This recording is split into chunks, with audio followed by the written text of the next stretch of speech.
Let's talk about burying threads. So one of the most frequent questions I get with free motion quilting is, what do I do with my thread ends? Now, you have some options. I know lots of people who just take a few stitches in place and then trim them, flush to the quilt. I know quilters who will backstitch, but you're gonna need to know how to bury threads in case you have thread breakage or your bobbin runs out while you're in the middle of quilting, because I believe this is the easiest way to just real quick tuck these ends out of the way. So first thing I'm gonna do is take both the top and bobbin thread. I've pulled the bobbin thread to the top, and because this was a bobbin running out kind of situation, I picked that top thread back until I had enough bobbin thread to be able to bury, and I'm gonna trim these threads at about 3 inches long. It's not a science, but I like that so they're not too long to deal with. Then I'm gonna take these two threads and I'm gonna tie them in a simple knot.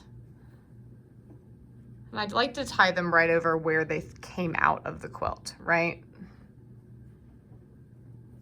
It's not a huge deal, but that's kind of my preference. All right, so I have a simple knot securing these threads. The knot's technically optional, but it does make it a little more secure. And I'm gonna take these two thread ends. I'm licking my finger behind the camera here, guys. I'm gonna trim them even to make them a little easier to stick through this needle.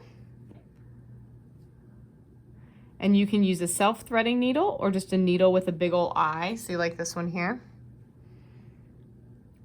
Stick those ends through.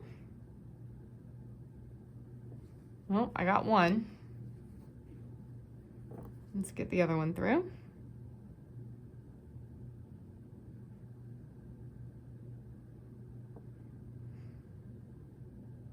I have to admit it's easier when I'm not reaching around a camera. All right, so I've got these two threads on my needle. I'm gonna put my other hand underneath the quilt, right? So that I don't accidentally poke this needle all the way through. And right where those threads came out, I'm gonna put the needle into the quilt and run it into the batting. So I'm running it under the batting or in the batting underneath the top of the quilt, but not along the back, for about a needle's length, and push it out. Pull those threads through. Okay, put my needle back on my needle minder so it doesn't run off.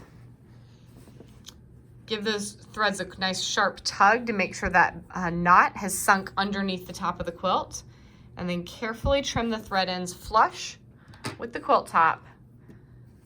And just like that, we've buried our thread ends and made the beginning of the stitching line invisible. So I could put my needle down right here and pick up my stitching with a fresh bobbin, or if I'm picking up a different motif or changing thread colors, whatever I need to do, I've now made that stitching line seamless.